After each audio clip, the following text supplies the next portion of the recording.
ठीक है ना, आज नहीं कल। ये एक भावनात्मक बात कह रहा हूँ मैं। अगर ये गाय नहीं बची तो कोई नहीं बचेगा।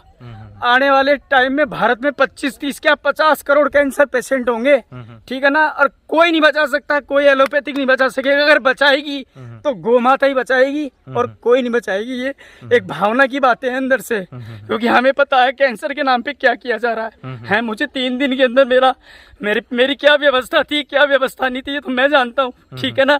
लेकिन बेचारा गरीब अगर वो रेडिएशन नहीं लगवा सकता है, ऑपरेट नहीं करवा सकता है, वो लाख रुपए कहाँ से लाएगा? वो तो मरेगा बेचारा वो। तो मैं यही कहना चाहता हूँ आप लोगों से कि इनके चक्करों में ना पड़े, आप अपनी दिनचर्या सुधारें। भाई राजीव दीक्षित जी को यूट्यूब पे ज्यादा से ज्यादा सुने और सपोर्ट करें।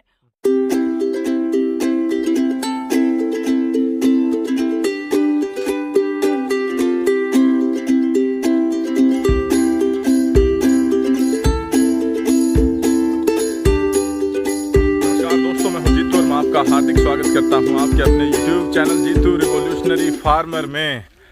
तो गोधन, और जब हम उसको स्वच्छंद गोचर में चरता हुआ जब देखते हैं, गोचर जिसको ओरण भूमि भी कहा जाता है, ओरण जिसकी उत्पत्ति अरण्य, जो संस्कृत का शब्द है अरण्य से उसकी उत्पत्ति हुई है। अरण्य का मतलब है जंगल।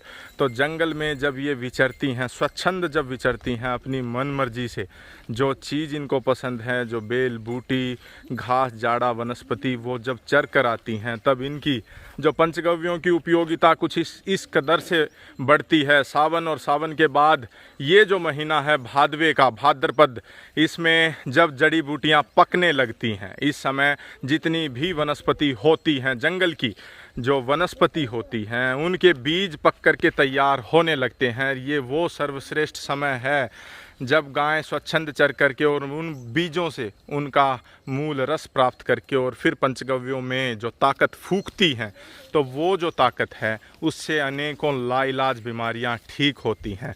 तो गाय न केवल आज हमें गाय को हमारे समाज में पुनर्स्थापित करना है, लेकिन गोचर के साथ एवं नंदी के साथ प्राकृतिक इनके पर्यावरण में स्थापित करना है। तो जो भिन्नता आपको देखने को मिल रही है कि कोई हल्के भूरे रंग की है, कोई लालिमा लिए हुए है गोधन है, कोई सफ़ेद रंग की है, तो कोई गहरे काले रंग की है। तो प्रकृति ने ये जो भेद किए हैं, इनका जो रंग भेद किया है, इसके पीछे गहरे कारण हैं जो आज हम मानव समझ नहीं पाते हैं। लेकिन फिर यहाँ पर ये देखें, लंबा चौड़ा जो विस्तृत क्षेत्र है, ऐसे गोचरण भूमि आज बहुत बहुत कम बची हुई हैं।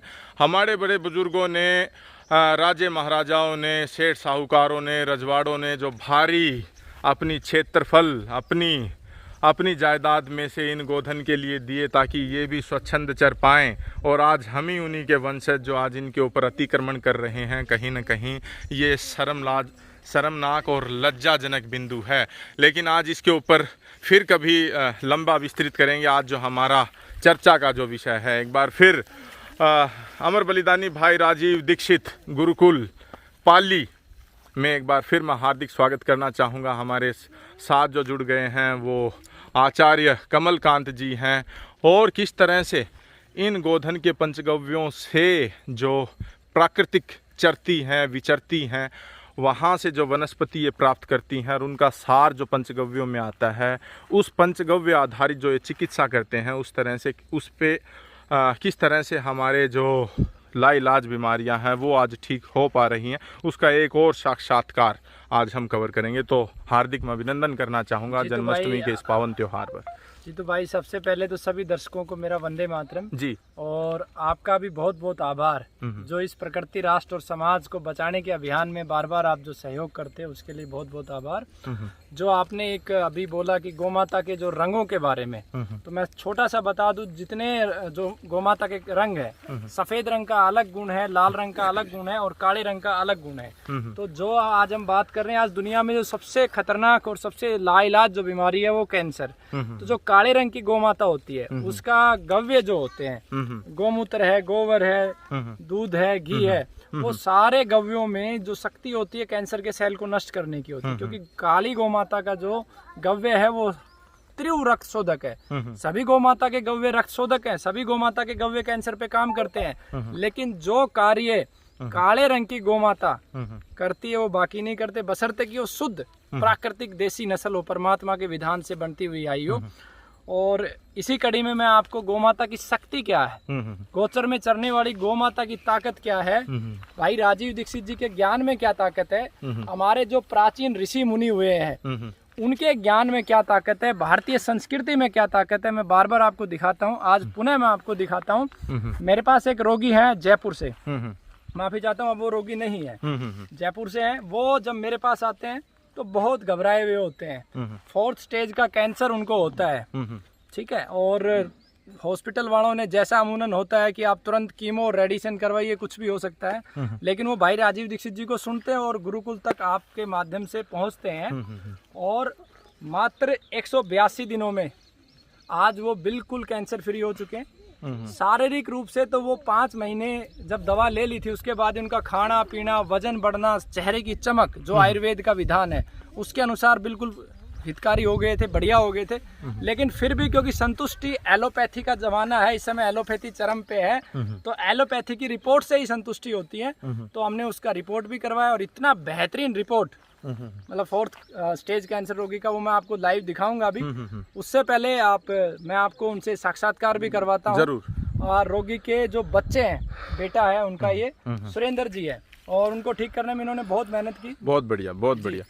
तो वर्ल्ड हेल्थ ऑर्गेनाइजेशन, विश्व स्वास्थ्य संगठन जैसी संस्थाओं ने आज कहीं ना कहीं हाथ खड़े कर दिए हैं। उन्होंने चेता दिया है पूरे विश्व को कि कहीं ना कहीं अब एलोपैथी थकती नज़र आ रही है। एलोपैथी में जो 4th जनरेशन जो एंटीबायोटिक्स जो तैयार कर लिए गए हैं वो अब निरर्थक हो रहे हैं। वो कार्य क्षमता जो उनकी होनी चाहिए वो नहीं हो पा रही है। तो वर्ल्ड हेल्थ ऑर्गेनाइजेशन जैसी संस्थाओं ने हाथ खड़े करके और सभी देशों को ये पुरजोर सूचना दे दी है कि ऑल्टरनेटिव मेडिकल सिस्टम AMS अपने अपने देश में जो एलोपैथी के विकल्प के तौर पर जो मेडिसिन सिस्टम वहाँ पर डेवलप है, कृपया करके उसको अब विकसित कर लें, क्योंकि एक समय के बाद एलोपैथी हाथ खड़े कर देगी। इस तरह के जो स्टेटमेंट हैं जब वर्ल्ड हेल्थ ऑर्गेनाइजेशन जैसी संस्थाएं दे देती हैं तो भारत के ऊपर एक नैतिक कर्तव्य और एक जिम्मेवारी और ज़्यादा तौर पर आती है कि वहाँ पर इस पावन भूमि पर जो आयुर्वेद ने जो हजारों साल पहले जो जन्म लिया था उसको हमें आज दोबारा से पुनर्खड़ा करना है और पुनर्स्थापित यहाँ पर अगर हम कर पाए तो हम अपनी भावी पीढ़ियों को, भारत के नागरिकों को एक अच्छा स्वास्थ्य दे पाएंगे। जी हार्दिक अभिनंदन मैं आपका करना चाहूँगा भाटी साहब। तो जयपुर से लंबा सफ़र तय करके आप यहाँ पर आए हैं और यहाँ पर आपने 2-3 दिन का जो यहाँ पर शिविर था कि गोमूत्र किस तरह से अर्क में परिवर्तित किया जाता है, यहाँ पर आप पूरे जंगल में घूमे हैं, गोचर में घूमे हैं, इस अरण्य भूमि में घूमे हैं और जड़ी बूटियों का आपने एक अच्छी जानकारी यहाँ पर कमलकांत जी से जो ली है। तो मैं आपसे जानना चाहूँगा क्या व्याधि आपके घर परिवार के सदस्यों की थी, खुल करके बताएं। जी मेरी मदर है जी। सटीक जानकारी दे, बिल्कुल सटीक, क्योंकि क्या पता कितने लोग प्रभावित जो हैं वो आपकी बात सुन रहे होंगे।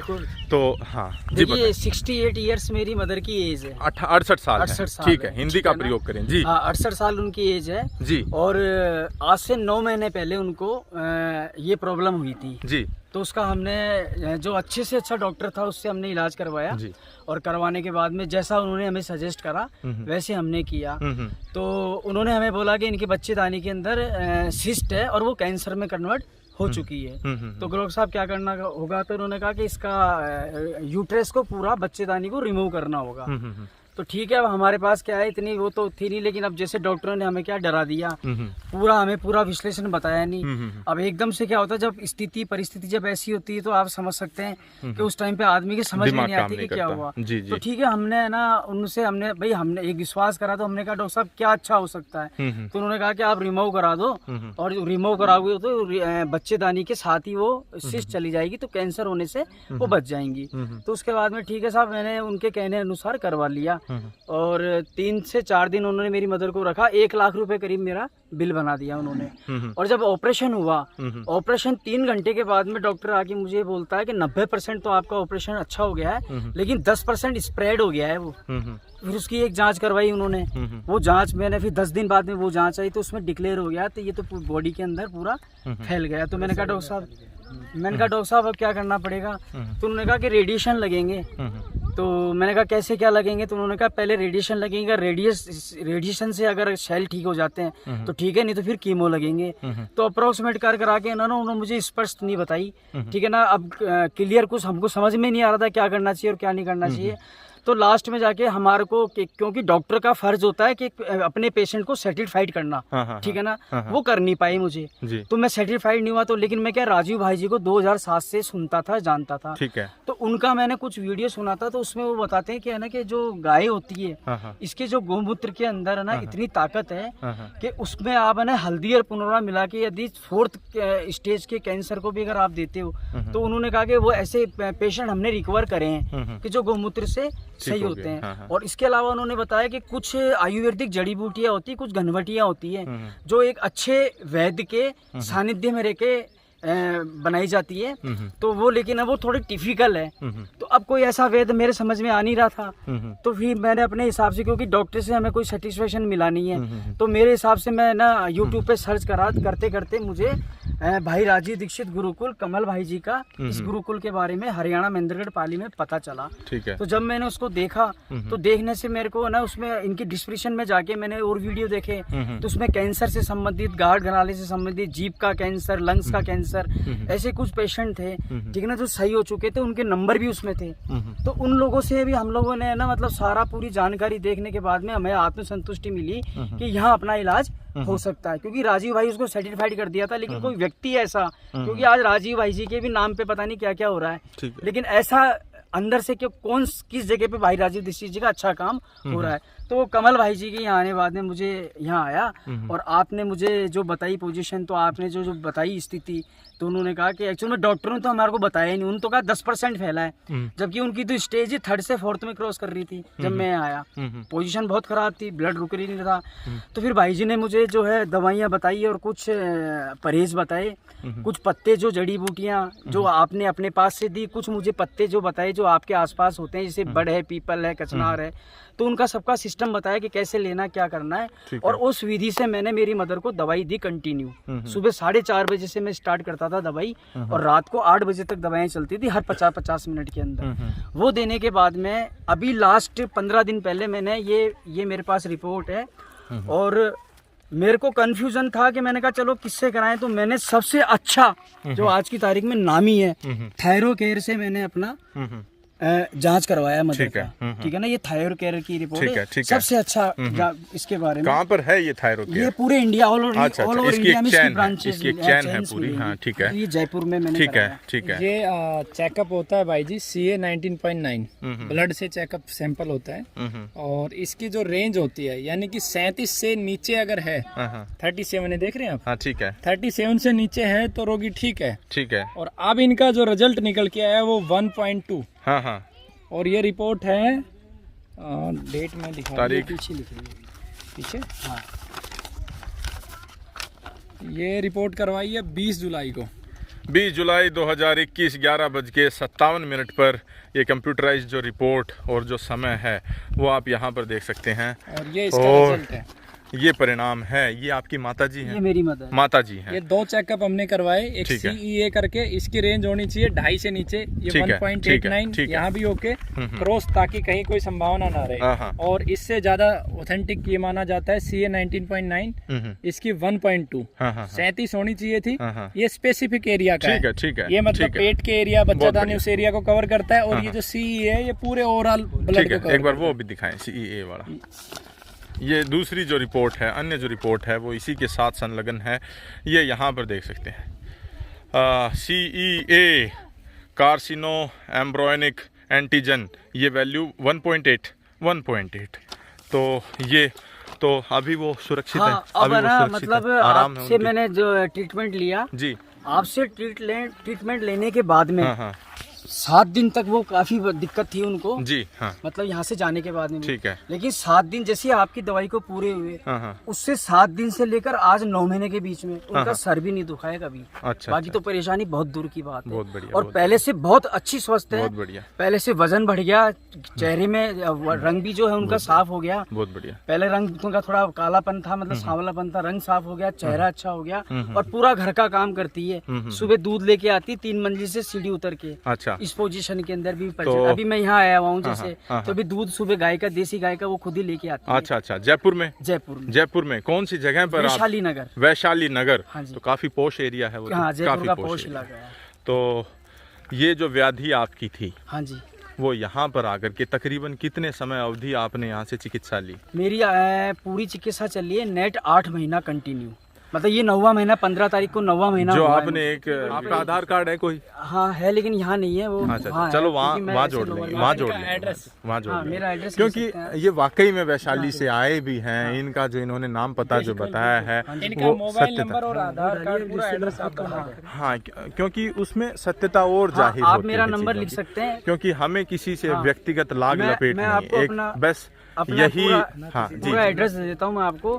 58 58 साई एनक्लेव, शाही एनक्लेव, अर्पित नगर, साई एनक्लेव, अर्पित नगर, वैशाली नगर, वैशाली नगर, जयपुर। जयपुर। और मेरा मोबाइल नंबर है 99296 99296 48 48 123। 123। तो आप 6-7-8 महीने पहले की जो रिपोर्ट थी वो नहीं लेकर के आए वो आपकी सब माता जी एक्चुअल की? में अब तो क्या है कि मैं शिविर करने आया हूँ खुद ही। अच्छा, देखो अच्छा, आप, क्योंकि हाँ, मैं ठीक इससे है। इम्प्रेस होके हाँ, हाँ, हाँ। मैं खुद भी कोई जानकारी है, क्योंकि जो जानकारी कमल भाई जी निःशुल्क बांट रहे हैं सारी चीजें, कि कई रोग ऐसे हैं आपके घर में आ जाते हैं, ठीक है। आप उनको कैसे सही कर ठीक सकते है, हैं। ठीक है। तो उसका एक शिविर आपने 2 दिन का लगाया था, हर महीने लगता है। तो इस बार मैं 2 दिन का शिविर करने आया और उसमें मुझे बहुत अच्छी जानकारी दी है कमल भाई जी बहुत ने, बढ़िया, बहुत और बढ़िया। बहुत कुछ अच्छा मतलब जानने को मिला। अब आगे जाके मैं लोगों में उसको बांटूंगा बहुत कि बढ़िया, आप ऐसा करो तो ऐसा होगा, ऐसा बहुत बढ़िया, करोगा बहुत तो बढ़िया। करोगे आपका ऐसा होगा। व्यवसाय क्या है? मेरा व्यवसाय जो है सर, मेरा कपड़ों का काम है। अच्छा अच्छा, ये कपड़ों से संबंधित मेरा होलसेल का काम अच्छा, है। होलसेल का ठीक है काम ना? जयपुर में ही? हाँ, जयपुर में ही है। और अच्छा, आसपास 100-150 किलोमीटर में मेरी सप्लाई जाती है। अच्छा अच्छा, ठीक है ना? और इसके अलावा मैं एक बिल्डर का भी साइड में थोड़ा काम संभालता हूँ। अच्छा ठीक अच्छा। है ना? ज्यादा नहीं, 2-3 घंटे उनको देता हूँ तो मैं। शहरी जीवन से बिल्कुल लबालब आपका जीवन है, कहने का बिल्कुल मतलब है, ये। बिल्कुल है। तो जब प्राकृतिक चिकित्सा के ऊपर तब आए हैं जब आपको ये घर में जब जटिलता, ये ये आई समस्या आई था। हाँ, आई। तो अब आप मानते हैं बिल्कुल मानता कि जो हूँ सर। शहरी जीवन में आज हमारा पूरा समाज, हमारा युवा पीढ़ी जो जा रही है, हाँ। वो कहीं ना कहीं बंद गलियारे में ले जाकर के उनको खड़ा कर देता है और फिर उनके पास कोई विकल्प नहीं बिल्कुल बच सर, आने वाला टाइम यही है कि आज मैं तो ये कहता हूँ कि जिस चीज में आपको कल आना ही है, इसमें कल इन चीजों को आपको करना है, तो मैं कहता हूँ कल करने से बढ़िया है कि आज कर लोगे तो आने वाला जो कल है, जो परेशानी है, वो उससे बच बच जाएगी, वो बच बच सकते हो आप। क्योंकि आज बहुत छोटे परिवार हैं, उसमें हाँ। 1, 2, 3 सदस्य हैं, और उनमें भी अगर कोई इस तरह की जटिल बीमारी अगर घर कर जाती है तो पूरे परिवार का फिर जो चैन है वो चला जाता है। तो मैं आपसे जानना चाहूँगा, वहाँ पर एलोपैथी में जो आपने पैसा खर्च किया, समय लगाया, और यहाँ पर जो आयुर्वेद में या गो आधारित जो चिकित्सा यहाँ से प्राप्त की, उसमें एक बार तुलना जरूर करें। सर, वहाँ पर तुलना क्या मैं समय आपको लगा, बताता क्या हूँ, कीमत लगी, और मेरी यहाँ पर मदर क्या का कीमत लगी? मेरी मदर का उन्होंने सिर्फ ऑपरेट कराया यूट्रेस, जी, उसका मेरा बिल बनाया उन्होंने 1.25 लाख रुपया। ठीक है ना? ठीक है। 70,000 रुपए तो पहले जमा करे, उसके बाद में फिर वो आज ये लिया और ये लिया, और लास्ट टाइम पे ये हुआ कि इतनी दवाइयां तक भी जो बची थी लास्ट में, हाँ, हाँ। वो तक भी उन्होंने जमा कर ली। हाँ, हाँ। मतलब उसके बारे में हमने वहाँ पे, लेकिन वहाँ आप जानते हो इतने बड़े कौन बोले वहाँ ठीक पे। है, हाँ, हाँ। तो ठीक है, हमने कहा जो है ईश्वर की मर्जी है, जो है ठीक है। ठीक है। हमें तो वो यूट्रस रिमूव करवा दिया, हाँ, हाँ। और हम 3-4 दिन बाद में छुट्टी दे के घर लेके आ गए। फिर उन्होंने कीमो से एडजस्ट किया। अब कीमो में वो डॉक्टर मुझे क्या कहता है, ये आप बात सुनने वाली देखिए आप। तो मैंने कहा डॉक्टर साहब अब क्या करना है, तो उन्होंने कहा रेडिएशन लगेंगे। तो मैंने कहा कहाँ लगेंगे? तो वो कहते हैं कि महावीर कैंसर है जयपुर में, बोला वहाँ लगेंगे। तो मैंने कहा डॉक्टर साहब इसमें खर्चा, तो बोला तकरीबन 1-1.25 लाख रुपए महावीर कैंसर वाला में लगेगा। और अगर आप एक नाम और बताया उसने, अगर वहाँ कराओगे तो वहाँ 90,000 में हो जाएगा। पर आपको मैं जहाँ भेज रहा हूँ ना, एक आप कहें तो मैं नाम ले दूँ उस हॉस्पिटल का, अगर आप हाँ, कहें ले तो। दें, ले दें, कोई दिक्कत नहीं, हाँ। कोई आपत्ति नहीं है। मानसरोवर में अपेक्स हॉस्पिटल है, जी जी जी, उसका नंबर दिया उन्होंने मुझे, और ये कहा कि यदि आप इससे कराओगे लड़का मिलेगा, हाँ हाँ, और ये 30,000 में कर देगा आपका रेडिएशन। अच्छा अच्छा अच्छा, ठीक है ना? ठीक है। तो फिर मेरा क्या दिमाग घूमा, मैंने कहा यार ये क्या सिस्टम हुआ कि वहाँ लाख रुपए, वहाँ 70,000, ये 30 में। तो मतलब ये तो एक तरीके से खेला जा रहा है हमारे साथ में। हाँ, हाँ। भाई अगर कोई चीज वास्तविकता है, हाँ हाँ हाँ, वो 50 रुपए की तो वो 50 की 50 होगी की ना, होनी चाहिए, फिर वो ठीक कोई है, ये 40 की मार्केटिंग कोई इस 30 तरह की की क्यों नहीं दे रहा होनी है। चाहिए। तो वो क्या है चीज मेरे दिमाग से समझ में नहीं आई। और मैं तो देखो आपको बताऊं ईश्वर प्रकृति प्रेमी आदमी पहले भी रहा हूँ, जी। लेकिन ये कमल भाई जी का ये आश्रम और ये गुरुकुल देखने के बाद में मैं आत्म संतुष्टि हुआ हूँ यहाँ आने के बाद में। फिर 8 महीने से हर महीने में यहाँ पे आया हूँ कंटिन्यू, मदर को भी लेके आया हूँ और खुद भी आया हूँ। सुबह से लेकर शाम तक मैं यहाँ रहा हूँ। मैंने मेरी आंखों के सामने कम से कम भी 100-150 तरह के कैंसर, जीभ का कैंसर, मुंह का कैंसर, लंग का कैंसर, ठीक है ना, और हार्ट के लिए, और घुटना, गठिया, बाय, शुगर, ठीक है ना। एक 7 साल का बच्चा जिसको ब्लड कैंसर था, वो भी केस मैंने देखा। वो पीजीआई से, मतलब पीजीआई चंडीगढ़ से उसको वहां से भेजा गया, वो बच्चा स्वस्थ हो गया। मतलब मैंने 8 महीने में 100 से 125 पेशेंट ऐसे हैं कि जो मेरी आंखों के सामने आए और मेरी आंखों के सामने मैंने उनको सही होके जाते देखा है और उनका इंटरव्यू देखा है भाई। बहुत बढ़िया, बहुत बढ़िया। तो ये एक सबसे बड़ी आत्म संतुष्टि है। और सबसे बड़ी खुशी है कि मैं ये मानता हूँ कि भाई राजीव दीक्षित तो भाई तुमने शरीर को तो मार दिया, लेकिन तुम आत्मा नहीं मार सके, ठीक है ना। तो आज है ना मैं आपके अंदर है ना जो देखता हूँ ना, आपका जो आज सबसे बड़ी चीज है, जो चीज है आज आप हैं। एकदम से तो किसी के बारे में कुछ पता चलता नहीं है। आज आपकी 2 लाख, मुझे पता चला कुछ टाइम बाद में कि आपकी 2 लाख रुपए मैंने तनख्वाह है। तो मेरे को एक बड़ा शौकीन लगा। मैंने कहा 2 लाख रुपए मैंने तनख्वाह मिलने के बाद में ये व्यक्ति इस थाने वाले हैं, मैं कहता हूँ शर्म से डूब मरो तुम लोग, ठीक है ना। आज नहीं कल, ये एक भावनात्मक बात कह रहा हूँ मैं। अगर ये गाय नहीं बची तो कोई नहीं बचेगा। आने वाले टाइम में भारत में 25-30 क्या 50 करोड़ कैंसर पेशेंट होंगे, ठीक है ना। और कोई नहीं बचा सकता, कोई एलोपैथिक नहीं बचा सकेगा। अगर बचाएगी तो गौ माता ही बचाएगी और कोई नहीं बचाएगी। ये एक भावना की बातें हैं अंदर से, क्योंकि हमें पता है कैंसर के नाम पे क्या किया जा रहा है। मुझे 3 दिन के अंदर मेरी क्या व्यवस्था थी, क्या व्यवस्था नहीं थी, ये तो मैं जानता हूँ, ठीक है ना। लेकिन बेचारा गरीब अगर वो रेडिएशन नहीं लगवा सकता है, ऑपरेट नहीं करवा सकता है, वो लाख रुपए कहाँ से लाएगा? वो तो मरेगा बेचारा वो। तो मैं यही कहना चाहता हूँ आप लोगों से कि इनके चक्करों में ना पड़े, आप अपनी दिनचर्या सुधारें। भाई राजीव दीक्षित जी को यूट्यूब पे ज्यादा से ज्यादा सुने और सपोर्ट करें, और जो भाई राजीव दीक्षित जी के काम को आगे बढ़ा रहे हैं उनको सपोर्ट करें, ताकि आपको ज्यादा। अभी मैंने देखा, अभी कल की बात बताता हूँ, मैं 2 दिन के शिविर में आया हुआ था। एक व्यक्ति आया, वो दिल्ली से आया, उसकी वाइफ को पीलिया था 4th स्टेज का, तो वो बड़ा परेशान हो रहा था। तो मुझे उसने बाहर बुलाया, कहा कि बोले एक समस्या है। बोले मैं बहुत गरीब आदमी हूँ और मेरे पास में ना 1500 रुपए पड़े हैं, तो मेरे पास दवाई 2800 रुपए की है, तो क्या करूं मैं? तो मैंने कहा कोई दिक्कत नहीं है। भाई जी ने बता रखा है कि अगर किसी व्यक्ति के पास कोई गरीब है, पैसा नहीं है, ईमानदारी से सच बोल दे कि मेरे पास पैसा नहीं है और गौ माता के हाथ ले जाके दवाई फ्री ले जाए। तो कल वो दवाई, मैंने उसको ये बात बताई, मैंने कहा आपके पास अगर वास्तविकता में पैसा नहीं है, आप है ना गुरुजी से बोल दो कि मेरे पास पैसा नहीं है, आप दवाई ले जाओ और गाय के हाथ लगा के बोल दो कि मेरे पास पैसा नहीं है, अब आप चले जाओ। तो वो व्यक्ति कल दवाई लेके गया। तो देखो, आप कहने का मतलब मेरा ये है कि अब सब अगर ये चीज अगर ये भी ये कह देते डॉक्टर की तरह कि भैया पैसा लगेगा, तो इसका मतलब वो तो फिर मरेगा। अब ना सरकार संभाल रही, ना कोई संभाल रहा, तो फिर उस व्यक्ति का क्या होगा? तो मेरी तो राय यही है, मैं तो यही कहना चाहता हूँ कि भाई राजीव दीक्षित ज़्यादा ज़्यादा सुने, और कमल भाई जी ने जो बीड़ा उठाया, राजीव भाई जी का जो काम आगे बढ़ा रहे हैं और कितने अच्छी तरीके से मैनेज कर रहे हैं। 2 लाख रुपए महीने की नौकरी करने के बावजूद भी पूरा टाइम सुबह 4 बजे, क्योंकि मैं 2 दिन से गुरुकुल में हूँ, आज भी दिन भर हूँ, मैं देख रहा हूँ सुबह उठना, सारा गौशाला में जाना, दूध निकलवाना, सारा देखना। मतलब मैं एक बहुत बड़ा शौकीन हूँ कि आप मतलब कैसे ये कर रहे हैं। तो मैं तो मानता हूँ इंसान खुद ही नहीं करता, ये जिम्मेवारी परमात्मा किसी ना किसी को देता है। पहले भाई राजीव दीक्षित जी को दी और उनके जाने के बाद में इनको दी है, ठीक है ना। अब आगे ये कितनों को देगा और किसको देगा, तो परमात्मा का काम है। तो ज्यादा से ज्यादा आप लोग सपोर्ट करो और ज्यादा से आगे आइए। और एलोपैथिक कोई मतलब नहीं है, ठीक है एलोपैथिक, बस ये क्या आपको आदत डाल दी, पत्ता फाड़ा, गोली डाली, पानी पी लिया, सही हो गए? नहीं, आप सही नहीं हुए। वो आपने एक बीमारी को खत्म करने के लिए एलोपैथिक खा के 4 तरह की परेशानियां आपने और डाल ली है। सपोर्ट क्या है कि आज अभी तो आप ठीक हो गए, लेकिन आने वाले 4 महीने, 6 महीने, साल में बाद में वो गोली आपको बताएगी कि उसने और कितना आपका अंदर नुकसान किया है, डैमेज किया है। तो आप समझने की बात आप समझिए। इनके तजुर्बे से, इनका जो पूरा इन्होंने अपना तजुर्बा जो साझा किया, जो बार बार वीडियोस के माध्यम से बताया गया है कि जो गगनचुंबी इमारतों में बड़े बड़े अस्पताल और अस्पताल के सामने जो लंबी लंबी कतारें मरीजों की जो दिन प्रतिदिन बढ़ती जा रही हैं, जितने शहर विकसित हो रहे हैं उतने ही गगनचुंबी ये अस्पताल विकसित हो रहे हैं। और यहाँ पर अगर कंसल्टेंसी फ़ीस किसी स्पेशलिस्ट डॉक्टर की मान ली जाए तो जो 2-4-5 हज़ार रुपये कोई बहुत बड़ी बात इनके लिए नहीं होती है। तो जहाँ एक तरफ एलोपैथी और गगनचुंबी बड़े बड़े हॉस्पिटल्स जहाँ पर ऑक्सीजन सिलेंडर्स हैं, एसी लगे हुए हैं, जब वहाँ पर डिस्चार्ज करने की बारी आती है तो आपको डेड बॉडी तक नहीं दी जाती है। कहते हैं पहले आप बिल अदा करें उसके बाद आपको डेड बॉडी दी जाएगी। और वहीं पर गो आधारित यहाँ पर जो गायों से उत्पन्न ये जो पूरी चिकित्सा विज्ञान है उसका एक छोटा सा उदाहरण भाटी साहब के तौर पर आज जो हमें सुनने को जानने को मिला।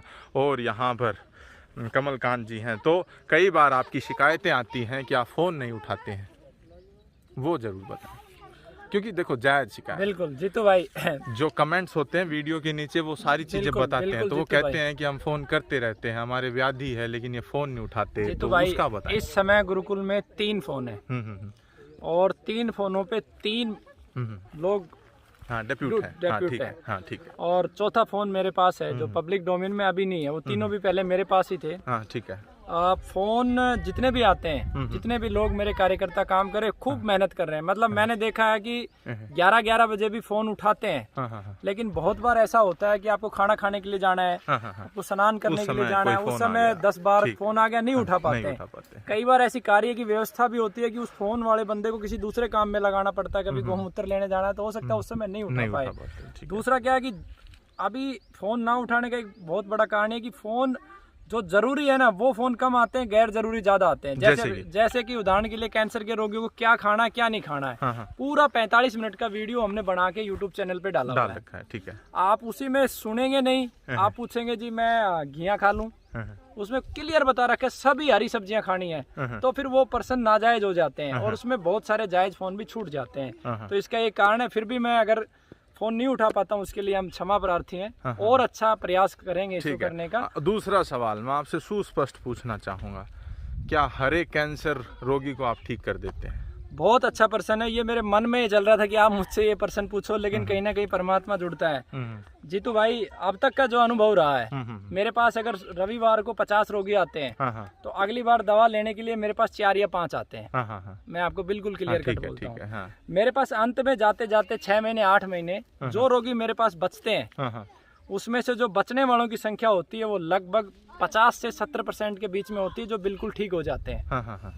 बाकी लोगों की थोड़ी सी लाइफ एक्सटेंड हो जाती है, कुछ को आराम थोड़ा लेट मिलता है, 1.5 साल में होता है। तो ये ठीक होने का क्योंकि कोई भी बंदा जो व्याधि में है वो आपके पास एक आशा लेकर के आता है कि जिस प्रकार से भाटी साहब की माताजी ठीक हुई, हमारी भी घर परिवार का सदस्य ठीक हो जाए। चिकित्सक नहीं हूँ मैं, कोई प्रोफेशनल नहीं हूँ। जो लोग मेरे यहाँ से मरे हैं मैं स्पष्ट बताता हूँ, उनके चेहरे मेरी आंखों के सामने घूमते हैं और इसीलिए मैं निरंतर हर समय जब भी समय मिलता है खोजता हूँ चीजों को कि और क्या करे कि मैं 100% लोगों को बचाऊं।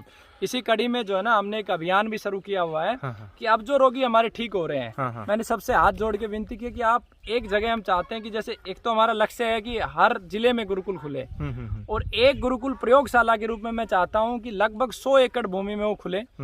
उस 100 एकड़ भूमि में मतलब एक गोचर विकसित हो और उस गोचर में वही जड़ी बूटियां ज्यादा उगाई जाएं जो कैंसर में काम आती हैं। कैंसर में काम आती कचनार है, आपकी तुलसी है, हल्दी, और वो जड़ी बूटियां मैं गौ माता को खिलाऊं और उस गौ माता का गौमूत्र और गव्य में कलेक्ट करूं, तब शायद जो ये रेशियो 70% में बोलता हूं, तब ये रेशियो मैं 100% तो कह नहीं सकता क्योंकि 100% तो सिर्फ ईश्वर ही कर सकते हैं, लेकिन ये रेशियो निश्चित रूप से बढ़ जाएगा। वर्तमान में जो जड़ी बूटी आती है सारी खारी बावली से आती है और जड़ी बूटी की एक लाइफ है, 6 महीने के बाद उसके गुण जो ना क्षीण होने लग जाते हैं, छांव में सुखानी चाहिए। तो अब उम्मीद जगी है। अब मेरे पास 100 से ज्यादा ऐसे लोग हैं जो डोनेट करने के लिए तैयार है। बस मुझे आपके चैनल के माध्यम से मैं सभी से चाहता हूँ इस आवाज को आप दूर दूर तक पहुँचाओ। मुझे एक 100 एकड़ भूमि खरीदनी है, दान में नहीं चाहिए, बिल्कुल खरीदनी है और उसका मूल्य 1 लाख से 2 लाख के बीच में हो और वाटर लेवल 200 फीट तक हो। 1 लाख से 2 लाख क्या पर एकड़? पर एकड़ और तो मुश्किल मिल वाटर पाएगी। लेवल जो है लगभग 200 फीट हो, आसपास जंगल हो, ठीक है, और वो मध्य प्रदेश में हो, झारखंड में हो, उड़ीसा में, कहीं भी हो, भारत में कहीं भी हो, ठीक है, तो वहाँ पे हम प्रयोग करेंगे तो और उसमें ये सब लोग सहयोग करेंगे। हाँ, दूसरा जो मैं आपको एक खुशी की बात बताना चाहता हूँ, जी हमने इनको संकल्प दिया जी, इन्होंने जब ठीक होने के बाद हमें कहा कि अब मेरा जो जीवन है हाँ, पूरा आपके साथ है, हाँ, जैसा आप कहेंगे वैसा करेंगे। तो हमने एक संकल्प लिया है कि पहले हमने सोचा था कि जो पूरी चिकित्सा है, जितनी चिकित्सा है सभी लोगों को सिखाएं, लेकिन बीच में ऐसा घटनाक्रम हुआ कि उसका दुरुपयोग हुआ। तो फिर हमने सोचा कि जिसके घर में कैंसर का रोगी है उसको सिखाएं, ताकि वो दर्द समझ सकता है, पीड़ा समझ सकता है, कितना वो तड़फा है। तो इनको हम चिकित्सा सिखा रहे हैं और आपके सभी दर्शकों को मैं सूचित करना चाहता हूँ कि आने वाले 2 वर्ष में अखंड भारत स्वाभिमान का गुरुकुल राजस्थान में होगा और जिसकी पूरी जिम्मेवारी सुरेंद्र भाई उठाएंगे। अगले 2 वर्ष तक इनको पूरी चिकित्सा हम सिखा रहे हैं। जमीन भी मतलब लगभग मिलने वाली है, राजस्थान में जयपुर के पास ही है, 2-3 लोकेशन हमें मिली है। तो बहुत जल्दी जो राजस्थान और उस एरिया के पेशेंट है, क्योंकि हमें भी बड़ा दुख होता है कोई जोधपुर से चल के यहाँ पे आता है, बिल्कुल बिल्कुल, तो वहाँ पे वो अपनी चिकित्सा करवा पाएंगे। तो और अंत प्रश्न में आपसे एक और पूछना चाहूँगा, गाय जो गोचर में चरती है उसका गव्यों की उपयोगिता आप कितनी मानते हैं? और एक दूसरी तरफ गाय जो आज घर घर में बंधी हुई है लेकिन उनके पास घूमने की व्यवस्था नहीं है, उसके गव्यों में तकरीबन क्या कुछ अंतर उनमें देखने को मिलता है? उनमें दिन रात का अंतर है जी।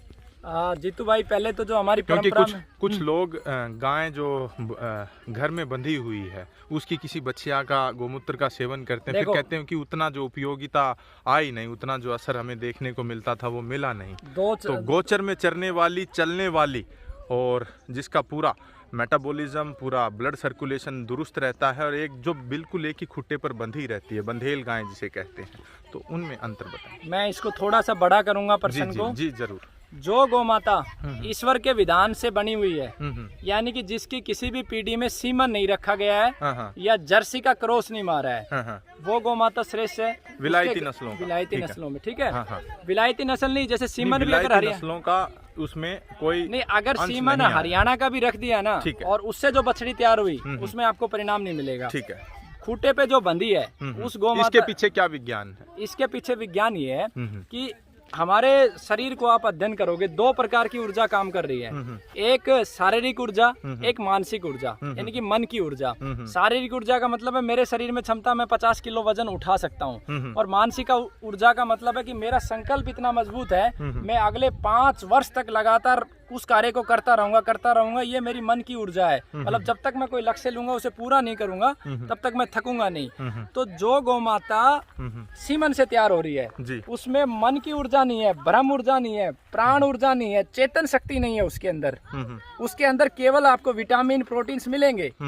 तो ये इसमें एक मूल कारण है, मतलब प्राण ऊर्जा, ब्रह्म ऊर्जा और जो मन की शक्ति है ना, जो गाय के पास जाने से बहुत सारे लोग कहते हैं पंचगव्य है। ये बात मैं आपको कहता हूँ कि पंचगव्य नहीं है गौ माता में।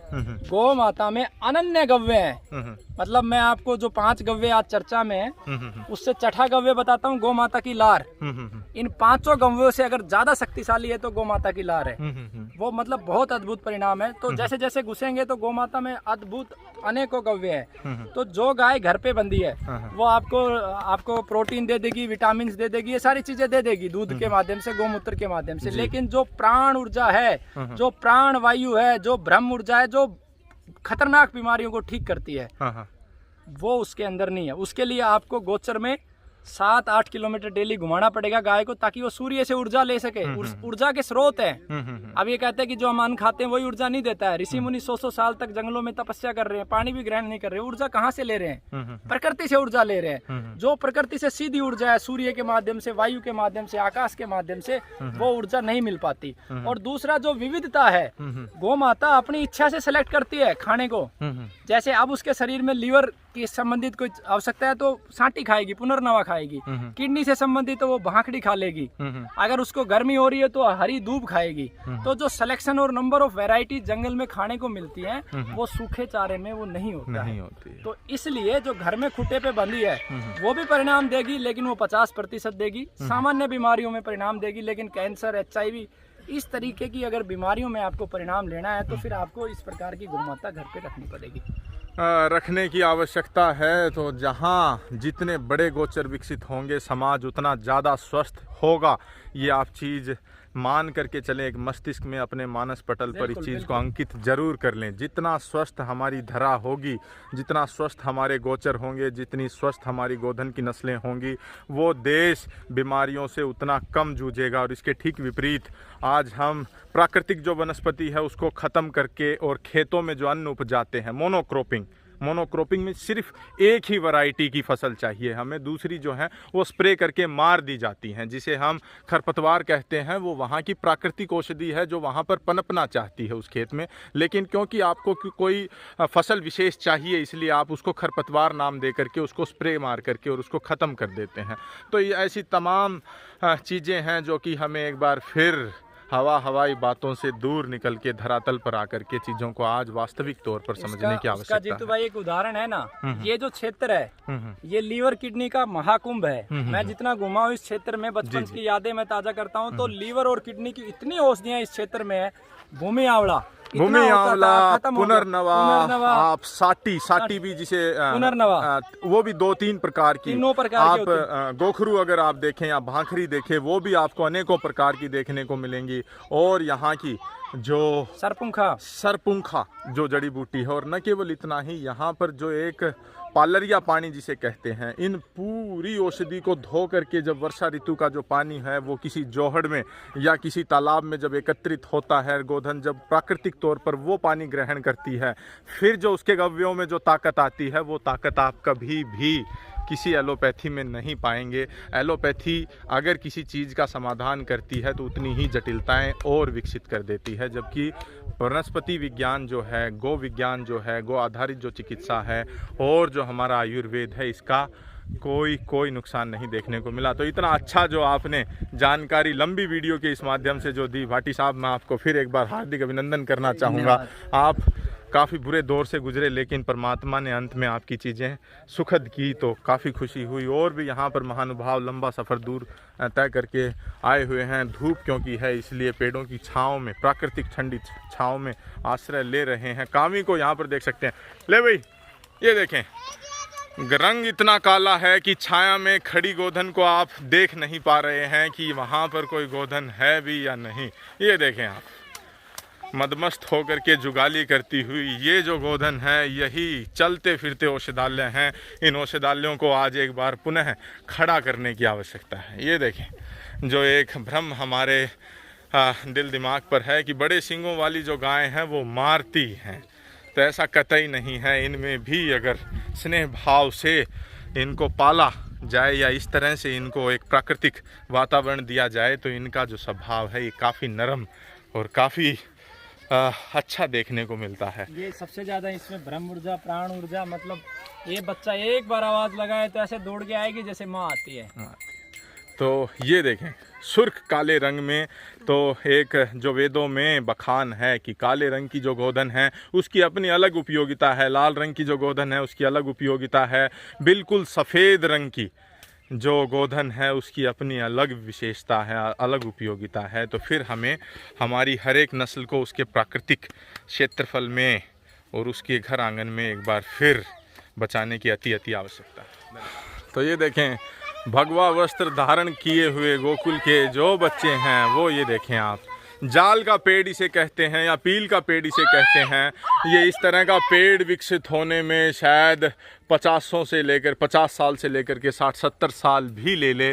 तो इस तरह की जो वनस्पति हैं ये यहाँ की मूल वनस्पति हैं। और इस जाल के पेड़ के बारे में एक चीज़ और कहा जाता है कि आप इसको लगा नहीं सकते हैं, ये अपने आप प्राकृतिक तौर पर उगती है। तो आज ज़िला महेंद्रगढ़ में इस तरह के जो प्राकृतिक जो वन हैं, आज इन्हें विशेष तौर पर बचाने की आवश्यकता है। अगर आप स्वस्थ समाज की कल्पना करना चाहते हैं तो ये देखें, ये जो पत्ते हैं इसको गोधन खाती हैं इसको, और इसमें भी अनेक प्रकार के विटामिन, अनेक प्रकार के औषधि इसमें हैं। और इसके ऊपर एक फल लगता है जिसे पील कहते हैं। अगर सुबह के समय निर्नाबासी, मतलब बिना भोजन ग्रहण किए हुए 1 कटोरी अगर पील खाते हैं तो आपका बीपी, ब्लड प्रेशर, रक्तचाप जो है अगर वो ऊपर जाता है, अत्यधिक जाता है या डाउन होता है, तो वो उसको नॉर्मल कर पाने की अद्भुत क्षमता इसमें है। गांव की जो पुरानी महिलाएं हैं उनको पता है इस चीज़ का, इसलिए वो सुबह उठते ही कटोरी भर करके पील, इसका जो फल है उसे ले करके जाती हैं और उनके जो जोड़ीदार हैं या जीवन साथी जो हैं, जो बुजुर्ग हो जाते हैं उस समय तक, उनको जा कर के खिलाती हैं और उनका जो बीपी है वो बुढ़ापे में भी बिल्कुल सामान्य बना रहता है। तो ये जो बच्चे हैं वो इसी पेड़ के ऊपर, ये देखें, क्रीड़ा करते हुए। मंगल कहाँ पर है? मंगल, मंगल पांडे, अच्छा वो नीचे है। आपका क्या नाम है? सॉरी, पृथ्वीराज चौहान। आपसे ऊपर वाले का क्या नाम है? लाल बहादुर शास्त्री। और उससे ऊपर वाले का क्या नाम है? चंद्रशेखर आजाद। और उससे ऊपर वाले का राजगुरु। तो ये देखें, ये देखें, आज जो हमें sine square theta plus cos square theta के रट्टे मरवाए जाते हैं, अलजेब्रिक इक्वेशन ax का स्क्वायर प्लस bx प्लस c इज इक्वल टू 0, उससे दूर भी एक जीवन में दुनिया है जो कि हमें हमारे चारों तरफ जो वनस्पति विज्ञान जो फैला हुआ है उसकी उपयोगिता सिखाती है, समाज में हमें और चीज़ों का ज्ञान देती है। तो यहाँ पर ये देखें, लंबा चौड़ा विस्तृत क्षेत्र है जो कि अभी भी प्राकृतिक तौर पर संरक्षित है। तो आज हमें गोचर भूमि, गोचर भूमि अंग्रेजी में जिसे काउ ग्रेजिंग लैंड कहते हैं, वो एक बार खड़ा करने की आवश्यकता है।